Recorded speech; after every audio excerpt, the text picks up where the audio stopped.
नमस्कार दोस्तों, मैं सुप्रिया स्वागत करती हूँ आपका डिकोड एग्जाम के डेली करंट अफेयर्स की क्लास में।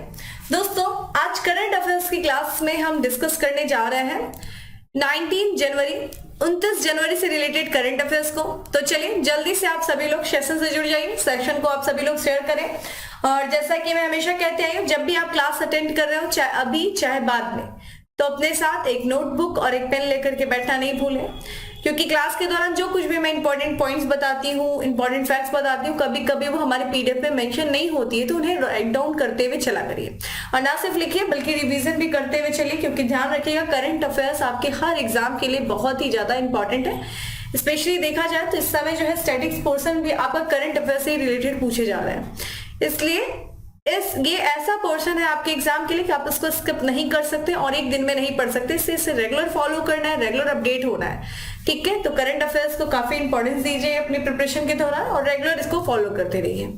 चलिए क्लास स्टार्ट करूं उसके पहले कहना चाहूंगी कि जल्दी से चैनल को सब्सक्राइब कर लीजिए और बेल आइकन को प्रेस कर लीजिए। इससे आपको चैनल से रिलेटेड हर क्लास की वीडियो का प्रॉपर नोटिफिकेशन मिलेगा और आपकी कोई भी क्लास मिस नहीं होगी। चलिए ज्यादा टाइम नहीं लूंगी, क्लास स्टार्ट करती हूँ। और आज की क्लास में हमारा सबसे पहला प्रश्न है कि निम्नलिखित में से कहां G20 के तहत बिजनेस 20 बैठक आयोजित की जाएगी। ठीक है, तो देखिए पता है आपको कि इस साल यानी कि 2023 की जो G20 की अध्यक्षता कर रहा है वो कौन कर रहा है? इंडिया कर रहा है, भारत कर रहा है, ठीक है। और इसके तहत G20 बैठक के तहत G20 अध्यक्षता के तहत भारत जो है बहुत सारी बैठकों का आयोजन भी कर रहा है। तो इसमें जो बिजनेस 20 बैठक का आयोजन किया जा रहा है दोस्तों, वो कहाँ किया जा रहा है, यही आपसे प्रश्न पूछा गया। ऑप्शंस आपके सामने हैं, कमेंट बॉक्स में आंसर करिए। वीडियो को पॉज करके कमेंट बॉक्स में आंसर करने की कोशिश क्या करें आप लोग। तो करेक्ट आंसर इज बी, ठीक है। गुजरात के गांधीनगर में बिजनेस 20 या B20 की बैठक आयोजित की जाएगी G20 के तहत, ठीक है, ध्यान रखिएगा। और भारत 2023 की अध्यक्षता कर रहा है G20। और यहाँ पे देखा जाए 2022 किसने किया था? इंडोनेशिया ने किया था। तो भारत ने इंडोनेशिया से G20 की अध्यक्षता ग्रहण की थी। और आइए बात करते हैं इसके बारे में। तो ध्यान रखिएगा भारत जो है G20 के हिस्से के रूप में जो बिजनेस 20 यानी कि G20 बैठक जो शिखर सम्मेलन के तहत जो बिजनेस 20 बैठक हो रही है, जिसे हम B20 कहकर संबोधित करते हैं, वो गुजरात के गांधीनगर में आयोजित की जाएगी। ध्यान रखिएगा 22 से लेकर के 24 जनवरी के बीच में आयोजित की जाएगी, ठीक है। तो भारत की जो अध्यक्षता में G20 की अध्यक्षता में इस बैठक को आयोजित किया जा रहा है। ध्यान रखिएगा इस बैठक में जो है जितना जो हमारे देखिए G20 का जो शिखर सम्मेलन होने वाला है सितंबर में होने वाला है, ठीक है, नई दिल्ली में होने वाला है। तो उस शिखर सम्मेलन के पहले जितने भी नीतिगत सिफारिशें हैं वो सारी इस बैठक के दौरान की जाएगी। इस बैठक में देखिए कौन कौन शामिल हो रहा है। सबसे पहले तो हम बात करेंगे जो केंद्रीय मंत्री है पीयूष गोयल, अश्विनी वैष्णव मुख्यमंत्री, ठीक है। और यहाँ पे ध्यान रखिएगा जो मुख्यमंत्री है गुजरात के भूपेंद्र पटेल, और भारत के जो G20 शेरपा है कौन दोस्तों? अमिताभ कांत, ठीक है। ध्यान रखिएगा ये बहुत इंपॉर्टेंट है कि G20 के शेरपा कौन है? भारत के अमिताभ कांत, ये पूर्व CEO थे नीति आयोग के। और टाटा सन्स के जो चेयरमैन है एन चंद्रशेखरन, वो इस बैठक में शामिल हो रहे हैं, ठीक है। बैठक में देखा जाए लगभग जितने भी 150 से जो अधिक नीतिगत निर्माता, नीति निर्माता, उद्योगपति, वरिष्ठ अधिकारी इसमें भाग लेंगे और इससे संबंधित बहुत सारी चर्चाओं को करेंगे, बिजनेस से संबंधित बहुत सारी चीजों के बारे में। आपने अभी यहाँ पे पढ़ा G20 की जो शेरपा है अमिताभ कांत। आप मुझे बताइए जो शेरपा मीटिंग हुई थी वो किस राज्य में हुई थी, कहां पे हुआ था? मैंने आप लोग को बताया था। तो आप मुझे बताइए G20 भारत के तहत जो शेरपा मीटिंग हुई है वो कहां पे हुआ है, किस राज्य में हुआ? आप मुझे कमेंट बॉक्स में आंसर करें। चलिए अगले प्रश्न की तरफ बढ़ते हैं। और नेक्स्ट क्वेश्चन है हमारा कि निम्नलिखित में से किसके द्वारा स्टार्टअप मेंटरशिप के लिए मार्ग पोर्टल लॉन्च किया गया, ठीक है। तो यहाँ पे किया गया, देखिए मिस है यहाँ पे मार्ग पोर्टल जो लॉन्च किया गया है, जो स्टार्टअप जो नया बिजनेस शुरू करना चाहता है, स्टार्टअप शुरू करना चाहता है, उनके मेंटरशिप के लिए, उनको एक तरीके से रास्ता दिखाने के लिए, उनको एडवाइस देने के लिए, किसी चीज में समस्या में अगर वो किसी समस्या में है तो उस समस्या से निजात दिलाने के लिए मार्ग पोर्टल लॉन्च किया गया। किसके द्वारा? ऑप्शंस आप देख रहे हैं, पीयूष गोयल, अमित शाह, स्मृति ईरानी या फिर नितिन गडकरी। दोस्तों केंद्रीय मंत्री पीयूष गोयल के द्वारा ये मार्ग पोर्टल लॉन्च किया गया है। बहुत ही इंपॉर्टेंट ये क्वेश्चन है, इसका फुल फॉर्म भी याद रखेगा, एग्जाम में आपसे फुल फॉर्म भी पूछा जा सकता है। जैसा कि आपको पता है कि इस समय जो है स्टार्टअप्स के काफी बढ़ावा दिया जा रहा है गवर्नमेंट के द्वारा, लेकिन जब हम नया स्टार्टअप जो है, जब भी हम स्टार्टअप को लॉन्च करते हैं तो हमारे सामने बहुत सारी चुनौतियां आती हैं, स्पेशली कि किस तरीके से अपने बिजनेस को ग्रो किया जाए, कौन कौन से हमारे समक्ष जो चुनौतियां आ रही है उनका किस तरह से समाधान निकलना जाए, मार्केट में किस तरीके की स्थिति चल रही है, सारी चीजों से संबंधित जो है हमारे सामने चुनौतियां आती हैं एक स्टार्टअप स्टार्ट करने वालों को। तो इसके लिए जो लोग पहले से ही इस बिजनेस में हैं, जिन्होंने एक तरीके से महारत हासिल किया है, वो सफल है स्टार्टअप में, वो एक तरीके से मेंटरशिप का कार्य करेंगे उनके लिए जो अभी नया नया अपना बिजनेस स्टार्ट कर रहे हैं। तो वो सफल उद्योगपति, वो बिजनेसमैन एक तरीके से इस पोर्टल के माध्यम से यहाँ पे जो कुछ भी समस्याएं आ रही है नए स्टार्टअप्स के सामने, उनको मेंटर करेंगे, उनको एडवाइस देंगे, ठीक है, और अपने एक तरीके से जो अनुभव है उनको साझा करेंगे इसी पोर्टल के माध्यम से।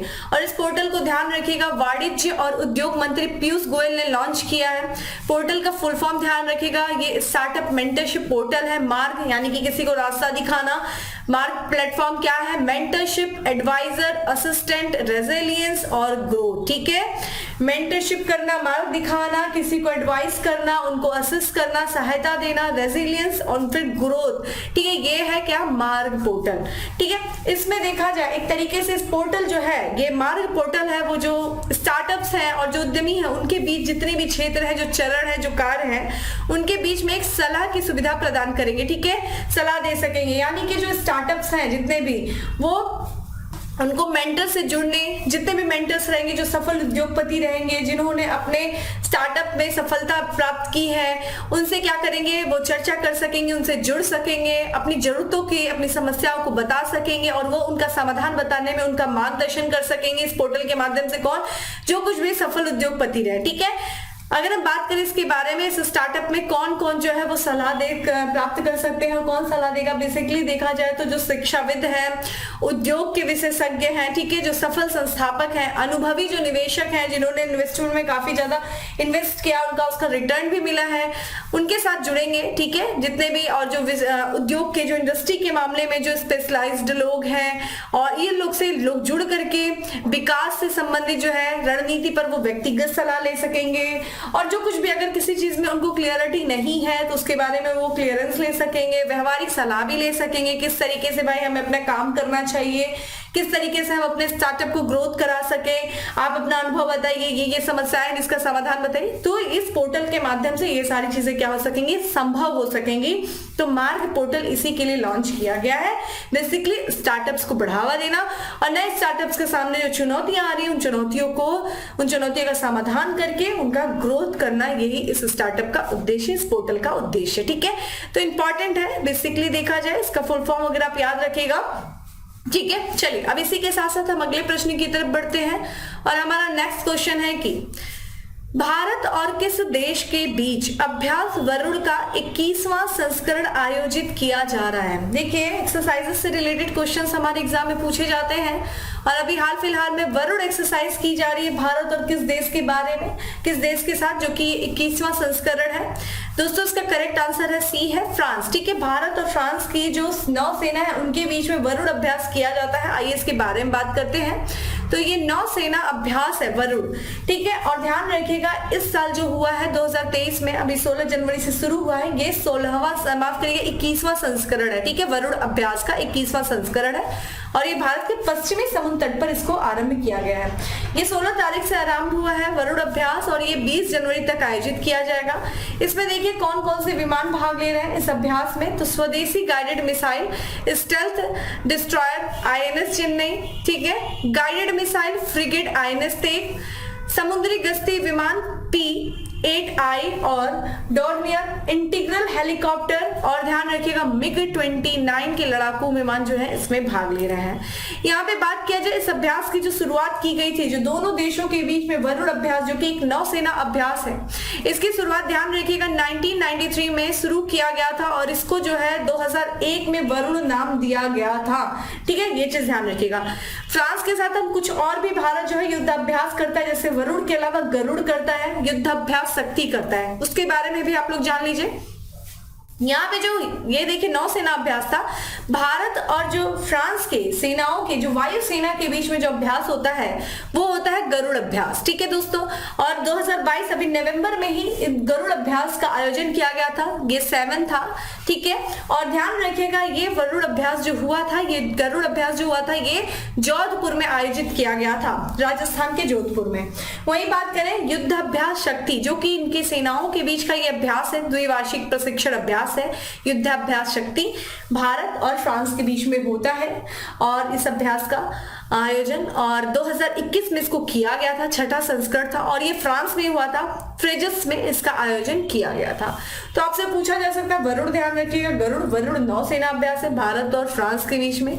गरुड़ जो है वो भारतीय वायुसेना और फ्रांस की नौसेना के बीच का होने वाला अभ्यास है। वही युद्धाभ्यास शक्ति जो है भारत और फ्रांस की सेनाओं के बीच में हुआ था। इंपॉर्टेंट है, खासकर स्पेशली ध्यान रखिएगा गरुड़ और वरुड़, ये दोनों इंपॉर्टेंट है क्योंकि अभी ये रिसेंट में आयोजित किए गए हैं। चलिए यहाँ पे थोड़ा सा आपके लिए रिवीजन का काम है कि भारत जो है जापान के साथ, रूस के साथ और अमेरिका के साथ कुछ युद्धाभ्यास का आयोजन करता है। कमेंट बॉक्स में इसका आंसर करें आप लोग। इन तीनों देशों के साथ जो भारत जिन अभ्यास का आयोजन करता है आप मुझे कमेंट बॉक्स में बताइए। नहीं बता सकते तो खुद रिवीजन करिए, मैच द फॉलोइंग करके क्वेश्चंस आते हैं और जरूर आते हैं इससे रिलेटेड प्रश्न। चलिए अगले प्रश्न की तरफ बढ़ते हैं और हमारा नेक्स्ट क्वेश्चन है कि क्लेयर लोम्बार्डेली किस संस्था की मुख्य अर्थशास्त्री के रूप में नियुक्त हुई है? आपके सामने देखिए ये नाम दिया है क्लेयर, और ये ध्यान रखिएगा एक्लेयर्स नहीं है, क्लेयर है, ध्यान रखिएगा। और क्लेयर जो है ये किस संस्था की मुख्य अर्थशास्त्री नियुक्त हुई है? ध्यान रखिएगा ये है OECD, organisation of economic cooperation and development. आइए भाई इसके बारे में बात कर लेते हैं। आप इनका स्क्रीन पे इनके फोटो देख सकते हैं। ये ट्रेजरी की प्रमुख है, ध्यान रखिएगा ट्रेजरी US, ये मुख्य अर्थशास्त्री सलाहकार है वहां की क्लेयर लोम्बार्डेली। और ये ध्यान रखिएगा OECD आर्थिक सहयोग और विकास संगठन की मुख्य अर्थशास्त्री के रूप में नियुक्त की गई हैं। ठीक है, ध्यान रखिएगा। इन्होंने देखिए किसका स्थान लिया है, तो इसके पहले फ्रांस के लॉरेंस बन का इन्होंने स्थान लिया है। ठीक है, जिन्होंने 2018 में जो है पद संभाला था। ठीक है, तो ये चीज ध्यान रखिएगा, इंपॉर्टेंट है ये क्वेश्चन। चूंकि हम बात करें संस्था के बारे में तो संस्था भी देख लेते हैं, OECD organisation for economic cooperation and development. स्थापना ध्यान रखिएगा ये एस्टेब्लिश हुई थी 1961 में, ये एस्टेब्लिश हुई थी। इसका अगर हम हेडक्वार्टर देखें तो फ्रांस की कैपिटल पेरिस में इसका हेडक्वार्टर्स है। मेंबर्स देखिए 38 मेंबर्स हैं और भारत जो है OECD का सदस्य नहीं है। स्टार क्वेश्चन ध्यान रखिएगा। ठीक है, तो ये ऑर्गेनाइजेशन जो है ये अपने आप में इंपॉर्टेंट है, थोड़ा सा बुक खोलिएगा और बाकी जितने भी WTO, वर्ल्ड बैंक, अंकटाड, इनके बारे में भी थोड़ा सा अच्छे से पढ़ लीजिएगा। कब ये एस्टेब्लिश हुए थे, हेडक्वार्टर कहाँ पे है, कौन इस समय इसके जो है प्रमुख है, ये क्वेश्चन ध्यान रखिएगा। ऐसे जो है डायरेक्ट क्वेश्चन आपके एग्जाम में पूछे जाते हैं, तो इनको भी थोड़ा सा रिवीजन कर लीजिएगा। चलिए अगले प्रश्न की तरफ बढ़ते हैं और हमारा नेक्स्ट क्वेश्चन है कि संयुक्त राष्ट्र सुरक्षा परिषद ने किस देश के आतंकवादी अब्दुल रहमान मक्की को वैश्विक आतंकवादी घोषित किया है? तो ये इंपॉर्टेंट क्वेश्चन है दोस्तों। वैसे तो ये अब्दुल रहमान मक्की को अभी हाल फिलहाल में UNSC के द्वारा आतंकवादी, वैश्विक आतंकवादी जो है ये डिक्लेयर किया गया है। और ये किस देश से संबंधित है दोस्तों? देखिए कौन हो सकता है, पाकिस्तान। ठीक है, ऐसे लोगों को तो पाकिस्तान ही शरण देता है। और यहाँ पे बात करते हैं अभी हाल फिलहाल में, ये भारत के लिए बहुत ही अच्छी खबर रही है और यूनाइटेड नेशन सिक्योरिटी काउंसिल ने अभी जो ये पाकिस्तान का जो आतंकवादी है, जिसके स्क्रीन पे आप तस्वीर देख रहे हैं, इसको क्या नाम है, अब्दुल रहमान मक्की, इसको जो है वैश्विक आतंकवादी घोषित किया गया है। यूनाइटेड नेशन में बात किया जाए दोस्तों तो यहाँ पे जो है रहमान मक्की को वहां पे सिक्योरिटी काउंसिल के द्वारा एक प्रतिबंध समिति है। ठीक है, तो UNSC की जो ISIL, दाइश और अल-कायदा प्रतिबंध समिति है, उसके तहत जो है इसको वैश्विक आतंकवादी घोषित किया गया है जून 2022 में। ध्यान रखिएगा इस समिति को जो है भारत ने, इस प्रबंध समिति को देखिए UNSC 1267 समिति के भी नाम से जाना जाता है, मोस्ट इंपॉर्टेंट जो है। इस समिति के तहत जब भी इसको प्रतिबंध लगाने की बात किया जाता था तो जो है चीन क्या करता था, रोक देता था, अपना वीटो पावर का इस्तेमाल कर देता था, जिसको लेकर के भारत काफी आलोचना करता था। लेकिन अभी क्या हुआ, इसको UNSC के द्वारा इसको आतंकवादी घोषित किया जा चुका है। लाख डंगा डाला चीन ने, लेकिन वो सफल नहीं हुआ और भारत के लिए बहुत ही अच्छी बात है। अगर हम मक्की की बात करें, ध्यान रखिएगा तो भाई ये बहनोई है किसके, ये लश्कर-ए-तैयबा के जो प्रमुख है और 26 11 जो आतंकी हमले के प्रमुख साजिश करता है जिनका नाम है हाफिज सईद। तो ये हाफिज सईद के बहनोई हैं और इनका देखिए कार्य कि किसमें संलग्न रहते थे। पहली बात तो जम्मू कश्मीर में जो हमले कराना है उनकी योजना बनाना और उनके हमले कराने के लिए युवाओं को तैयार करना, उनकी भर्तियां कराता था, धन जुटाता था, बच्चों को ट्रेंड करता था हथियारों से लैस करके। ये जो पत्थर मारने वाली गैंग आती थी, ये सब का कार्य यही काम करते थे। ठीक है, कोई काम नहीं इनका रहेगा, यही काम करना। इनसे खुराफाती ये सब होते हैं, शकल से भी देखो खुराफाती दिखेंगे ये सब, है ना। तो ये जो है बेसिकली इनको क्या किया गया है, वैश्विक आतंकवादी घोषित किया गया है। ठीक है, तो किसके द्वारा, यूएनएससी के द्वारा। ध्यान रखिएगा ये समिति कौन सी थी, ये समिति का यूएनएससी 1267 समिति है। ठीक है, बहुत ही ये इंपॉर्टेंट क्वेश्चन है, ध्यान रखिएगा। चलिए अपने अगले प्रश्न की तरफ बढ़ते हैं। नेक्स्ट क्वेश्चन है हमारा कि निम्नलिखित में से किसने स्पेनिश सुपर कप खिताब जीता है। तो स्पेनिश सुपर कप खिताब जीता है किसने दोस्तों, बार्सिलोना ने जीता है। ठीक है, बार्सिलोना ने जीता है। और यहाँ पे देखिए सऊदी अरब की रियाद में हुआ था ये फाइनल कप मैच जो हुआ था और मैड्रिड को इसने हराया बार्सिलोना ने। और ध्यान रखिएगा स्पेनिश सुपर कप जीता है कितनी बार दोस्तों, 14वीं बार। तो 14 बार इसने जीता है बार्सिलोना ने स्पेनिश सुपर कप। और इस बार जो है 2023 में जो हुआ है 3-1 से हराया है किसको, मैड्रिड को। प्रतियोगिता जो हुई है वो रियाद में हुई है, सऊदी अरब में स्थित एक स्टेडियम है किंग फहद स्टेडियम, वहां पे जो है इसका फाइनल मैच खेला गया है। बार्सिलोना ने देखा जाए 2018 में 2018 के बाद बार्सिलोना का देखिए 2018 से इसने कोई भी कप नहीं जीता था, लेकिन 2018 के बाद तो इससे पहला कप जीता और टोटल जो इससे करियर का बार्सिलोना का देखा जाए तो ये 14वां जो है सुपर कप है। रियल मैड्रिड की बात करें दोस्तों जिसको इसने हराया है, तो इसने 12 जो है सुपर कप जीते हैं। और इस प्रतियोगिता की, किस प्रतियोगिता की, स्पेनिश सुपर कप प्रतियोगिता की जो शुरुआत हुई थी वो 1982 से हुई है। ठीक है, चलिए अगले प्रश्न की तरफ बढ़ते हैं और हमारा नेक्स्ट क्वेश्चन है कि निम्नलिखित में से किस संस्थान या मंत्रालय द्वारा भारत के पहले राष्ट्रीय मूल्यांकन नियामक परख को अधिसूचित किया गया है। परख, ठीक है, परख ध्यान रखिएगा। और देखिए ये किसके द्वारा, तो एनसीईआरटी के द्वारा किया गया। ठीक है, आइए इसके बारे में बात करते हैं। तो देखिए अभी जो संस्था है, परिषद है, राष्ट्रीय शिक्षा अनुसंधान और प्रशिक्षण परिषद। ठीक है, national council for education research and training, NCERT ने भारत के पहले राष्ट्रीय मूल्यांकन नियामक, ठीक है, मूल्यांकन नियामक क्या नाम है, परख, यानी कि प्रदर्शन मूल्यांकन, समीक्षा, समग्र विकास के लिए ज्ञान का विश्लेषण, फुल फॉर्म याद रखिएगा। ये परख को अधिसूचित किया गया एनसीईआरटी के द्वारा। एनसीईआरटी का भी फुल फॉर्म याद रखिएगा, परख। ठीक है, परख की बात करें हम इसमें तो ये जो देश के सभी जो मान्यता प्राप्त स्कूल हैं गवर्नमेंट के जो द्वारा या फिर बोर्ड के द्वारा, उन स्कूलों के बोर्ड के लिए ये छात्रों का आकलन करेगा, मूल्यांकन के लिए मानदंड, मानक और दिशा निर्देश निर्धारित करने का काम करेगा, परख करेगा। ठीक है, ये जो परख है यहाँ पे बात करें तो ये जो है इस नई पहल के माध्यम से एनसीईआरटी का लक्ष्य देखिए क्या है, विभिन्न बोर्डों में नामांकन छात्रों के स्कोर में जो असमानता है उनको दूर करने में मदद करना। देखिए कई तरह के बोर्ड है जैसे सीबीएसई, आईसीएसई, कुछ और भी बोर्ड, इनमें जो है जो बोर्ड में जो नामांकित जो छात्र हैं उनके जो स्कोर होते हैं उनमें जो असमानता, जो डिफरेंसेस होते हैं उनको दूर करने की कोशिश करने के लिए जो सभी बोर्ड हैं उनके मूल्यांकन दिशा निर्देश स्थापित करेगा। कौन, ये परख करेगा। ठीक है, ये 24 साल की नई शिक्षा नीति रही है 2020 की, ठीक है, उसी के क्रियान्वयन के हिस्से के रूप में परख को लॉन्च किया गया। मोस्ट इंपॉर्टेंट ये अगर देखिए मल्टीपल चॉइस के जो क्वेश्चंस बनते हैं स्टेटमेंट वाले, उसमें ये क्वेश्चंस आ सकता है। ये स्टेटमेंट की जो परख है वो राष्ट्रीय शिक्षा नीति 2020 के क्रियान्वयन के हिस्से के रूप में लॉन्च किया गया, तो वो करेक्ट हो जाएगा। ठीक है, ध्यान रखिएगा। ये देखिए 3 मूल्यांकन क्षेत्रों पर काम करेगा परख। सबसे पहला व्यापक मूल्यांकन करेगा, स्कूल आधारित मूल्यांकन करेगा और परीक्षा में सुधार। इन 3 क्षेत्रों में ये कार्य करेगा परख। परख का फुल फॉर्म याद रखिएगा आप लोग। ठीक है, performance assessment, review, analysis of knowledge for holistic development, overall development के लिए परख को क्या किया गया, बनाया गया है। तो ये इंपॉर्टेंट है, इसका फुल फॉर्म में इंपॉर्टेंट है, ध्यान रखिएगा। चलिए कमेंट बॉक्स में आंसर करिए कि जो नई शिक्षा नीति है 2020 की वो किस समिति के सुझावों के आधार पर आई थी, उनका नाम बताइए। राष्ट्रीय शिक्षा नीति 2020।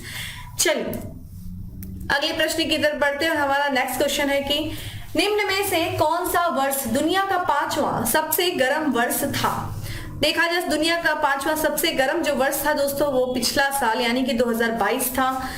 तो इसके बारे में देखा जाए, जो अमेरिका के वैज्ञानिक हैं उन्होंने बताया कि दुनिया का जो औसत वैश्विक तापमान है वो देखिए बढ़ रहा है। जो पूर्व औद्योगिक समय है, जो इंडस्ट्रियल एरिया था उसके पहले की तुलना में कितने डिग्री अधिक है, तो 1.1 से लेकर के 1.2 डिग्री सेंटीग्रेड अधिक है। इसके कारण देखा जाए जो पिछला साल यानी कि 2022 जो था वो रिकॉर्ड पर 5वां सबसे गर्म वर्ष था। जैसा कि आप लोग को पता है पेरिस जो है समझौता हुआ था एग्रीमेंट 2015 में COP21 के तहत, ठीक है।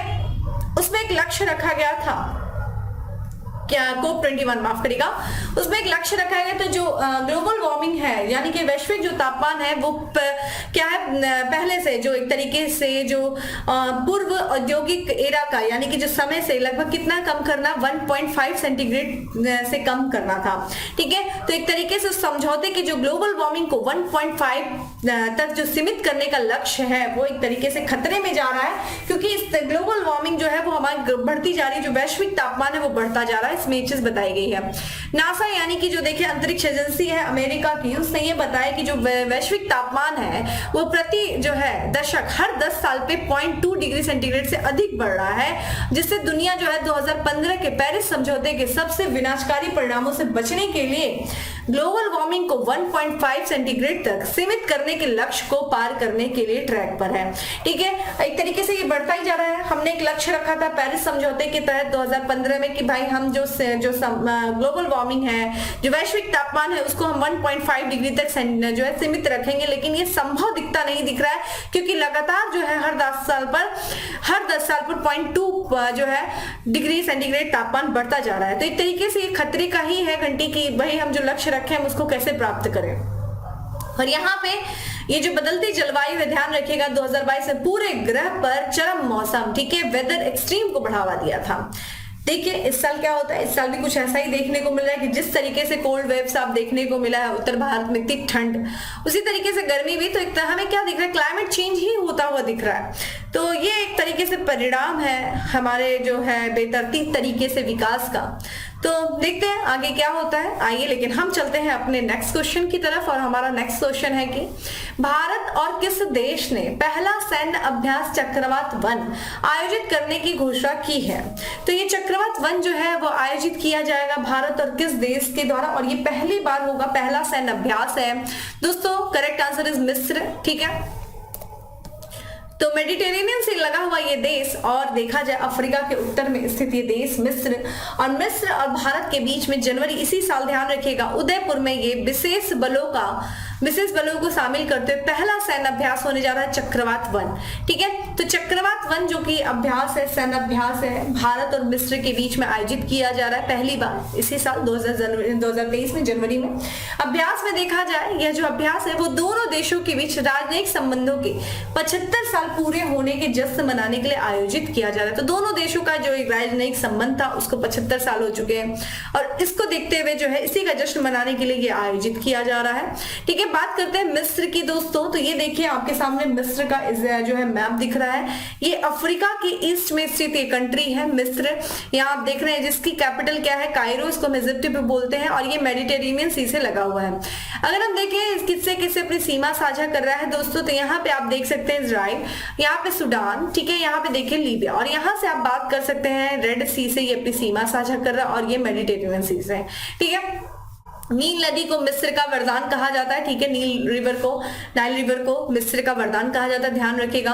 कैपिटल काहिरा है, मिस्र पाउंड जो है इसकी करेंसी है, राष्ट्रपति अब्दुल फतह अल सीसी हैं, और प्रधानमंत्री मुस्तफा मेडबोली है, ठीक है। तो मिस्र के बारे में थोड़ा सा अच्छे से देख लीजिएगा यहाँ पे, ठीक है। चलिए अब हम बात करते हैं अपने लास्ट क्वेश्चन की तरफ, और आज का हमारा लास्ट क्वेश्चन है कि किस फिल्म ने सर्वश्रेष्ठ विदेशी भाषा फिल्म के लिए 28वां क्रिटिक्स चॉइस अवार्ड जीता है।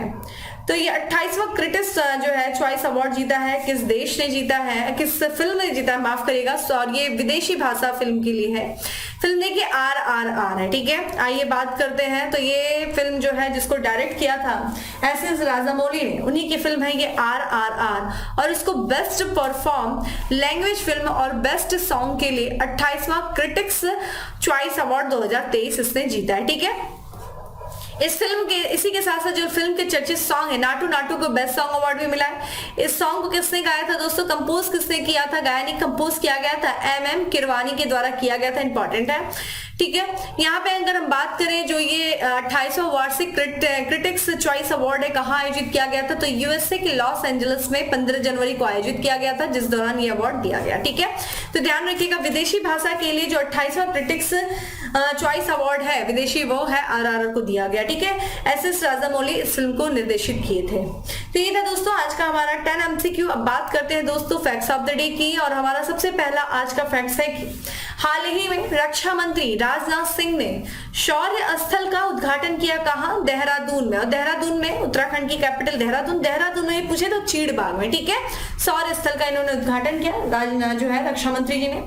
भारत का व्यापार पहली बार $100 अरब पार पहुंच गया है, किस देश के साथ दोस्तों, चीन के साथ। तो चीन के साथ जो है भारत का व्यापार पहली बार $100 अरब के पार पहुंच गया है। वही बात करें पुरानी पेंशन योजना बहाल करने वाला चौथा राज्य बना कौन दोस्तों, हिमाचल प्रदेश। यानी कि 3 राज्य पहले से भी थे, कौन कौन से थे दोस्तों, तो छत्तीसगढ़ थे, ठीक है, छत्तीसगढ़ थे, उसके बाद अगर हम देखें तो राजस्थान है, ठीक है, उसके बाद देखा जाए पंजाब। तो ये 3 राज्य पहले से ही पुरानी जो है पेंशन योजना उसको बहाल कर चुके थे। ये चौथा राज्य बना है हिमाचल प्रदेश। वही बात करें कि हाल ही में प्रतिष्ठित गोल्डन पीकॉक CSR अवार्ड जीता है किस फिल्म में, जिंदल स्टील ने जीता है। 11 साल की जो फलक मुमताज हैं, इन्होंने नेशनल स्केच चैंपियनशिप में गोल्डन मेडल जीता है। और ये किस राज्य से या केंद्र शासित प्रदेश से संबंधित है दोस्तों, तो ये जम्मू कश्मीर से संबंधित है। यानी कि जम्मू कश्मीर की जो फलक मुमताज है जो 11 साल की है, इन्होंने नेशनल स्केच चैंपियनशिप में गोल्ड मेडल जीता है। ठीक है, तो ये था दोस्तों आज का हमारा करंट अफेयर्स के दौरान हम लोगों ने बहुत सारी इंपॉर्टेंट चीजों के बारे में डिस्कस किया, बहुत सारी चीजें हम लोगों ने देखा। तो चलिए डेली करंट अफेयर्स की जो PDF है वो आपको टेलीग्राम ग्रुप पे मिल जाएगी, जिसका लिंक आपको डिस्क्रिप्शन बॉक्स में दिया हुआ है। डाउनलोड करिए, शॉर्ट नोट्स बनाइए, रिवीजन करिए। चलिए फिर मिलते हैं अपने नेक्स्ट सेशन में, तब तक के लिए bye, have a good day, stay safe and stay happy.